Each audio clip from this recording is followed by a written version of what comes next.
اس آخری 10 دن میں لیلۃ القدر آتی ہے، اور وہ 21، 23، 25، 27، 29 ان میں گھومتی ہے۔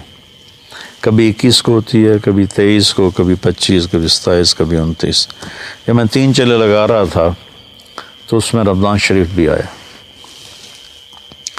ادھر بارڈر کے قریب ہم چل رہے تھے، بریلوی لوگ تھے، ہمیں 1971 گالیاں نکالتے، مسجدوں سے نکال دیتے، اور ہم دکان پہ سودا لینے جاتے تو کہتے تسی وابی ہو، زدن کوئی شے نہیں دینی۔ تو ہم مرچ اور نمک کو پانی میں گھول کے ہم روٹی پکا کے اس سے ہم کھاتے تھے، اور دودھ کوئی نہیں دیتا تھا تو ہم قہوہ بنا کے اس سے تھے۔ ایسا ہمارا وہ مشقت کا سفر تھا۔ تو میں نے اللہ سے مانگنا شروع کیا، یا اللہ پیدل سفر ہے،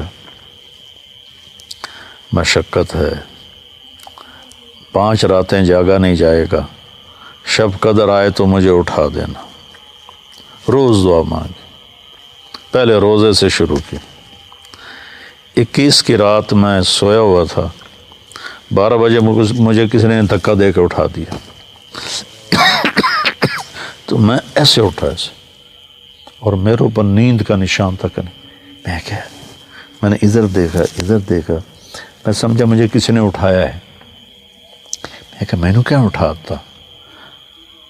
سحری دا وقت دیکھنے کے لیے میں نے گھڑی دیکھی، 12 بج رہے تھے، تو میں پھر سو گیا۔ ایک دم مجھے کرنٹ لگا، آج تو 21 کی رات، تو میں اللہ سے روز مانگ رہا ہوں کہ مجھے جگا دینا، تو میں بھاگ کے باہر آ گیا۔ تو ایک پٹھان نے مجھ سے کہا ہوا تھا کہ اگر تو جاگے تو مجھے بھی جگانا، تو پھر میں نے اس کو جگا دیا، وہ تھوڑی دیر تو جاگا پھر سو گیا۔ میں نے فجر سحری تک میں نفل اور دعا کہ اللہ مجھے قبول فرما لے۔ اچھا، جب ہم واپس آ رہے تھے نا، بلکہ اس سے اگلے دن ہی میں نے کہا یہ میں نے کیا دعا مانگی ہے کہ مجھے اس ساری زندگی کے لیے قبول کر لو؟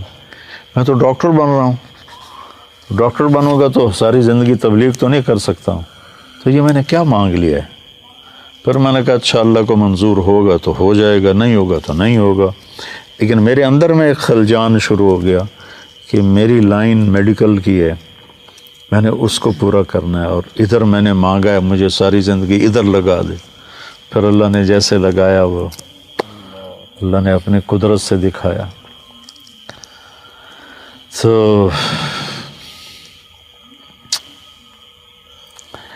تو اس میں لیلۃ القدر آتی ہے، انا انزلناہ فی لیلۃ القدر۔ قدر کے جتنے معنی ہیں نا سارے اللہ نے بیان کیے ہیں سورت۔ قدر کہتے ہیں قیمت کو، تو اللہ نے کہا لیلۃ القدر خیر من 1000 شہر۔ اس کی جو قیمت ہے نا وہ یہ ہے کہ یہ 1000 مہینوں سے بھی بہتر ہے۔ پھر قدر کہتے ہیں عظمت کو، اور عظیم القدر، قدر و قیمت، تو اس لحاظ سے کہا تنزل الملائکۃ والروح فیہا بإذن ربہم من کل امر، کہ یہ ایسی عظیم الشان رات ہے کہ اس میں فرشتے بھی آتے ہیں، جبریل بھی آتا ہے۔ پھر قدر کہتے ہیں تنگی کو، فقدر علیہ رزقہ، تو وہ مطلب بھی اس میں ہے کہ اتنے فرشتے اترتے ہیں کہ زمین تنگ پڑ جاتی، زمین اس میں تنگ پڑ جاتی۔ اور پھر قدر مسافت کو بھی کہتے ہیں، مسافت، تو سلام ہی حتی مطلع الفجر، کہ اس شب قدر کی مسافت کتنی ہے؟ مغرب سے لے کر صبح صادق تک اس کی۔ تو شب قدر کے عنوان سے ابھی جو عجیب و غریب قسم کی عبادات بدعات شروع ہیں، اجتماعی صلاۃ تسبیح ہو رہی ہے 27ویں رات، لوگ مسجدوں کو بھاگتے ہیں، حالانکہ 27 اگر ہے بھی شب قدر یا 21 ہے تو گھر میں کرو، مسجد نہیں، مسجد میں نہیں۔ کوئی اجتماعی عمل سنت سے ثابت نہیں، کوئی خاص عمل سنت سے ثابت نہیں۔ حضرت عائشہ نے پوچھا یا رسول اللہ مجھے لیلۃ القدر مل جائے تو کیا کروں؟ تو کہا یہ دعا پڑھ اللہم انک عفو تحب العفو فاعف عنی، یا اللہ تو معاف کرنے والا ہے، معافی کو پسند کرتا ہے، مجھے معاف فرما۔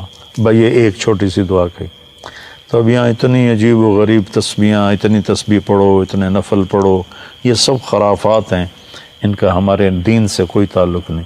ویسے نفلی طور پر کوئی جو پڑھ رہا ہے تو ایسی نفی بھی نہیں، اس کو اس کا اجر تو مل جائے گا، لیکن یہ کہنا کہ یہ سنت سے ثابت ہے ایسی کوئی بات نہیں۔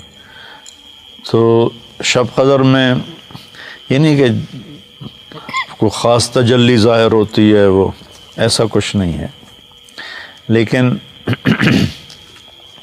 اس دن جو ملائکہ کا فرشتوں کا جو نازل ہوتے ہیں، آتے ہیں، اور جبریل آتے ہیں، اور پھر وہ جب صبح صادق ہوتی ہے تو فرشتے پوچھتے ہیں کہ کیا ہوا، تو جبریل کہتے ہیں کہ اللہ تعالیٰ نے امت محمد کو بخش دیا سوائے 4 آدمیوں کے، ایک جو شراب پیتا ہو، مستقل توبہ نہ کرے، یہ معافی کا نہ ہونا ہے کہ توبہ نہ کرے، اگر توبہ کرے تو ہر شے معاف۔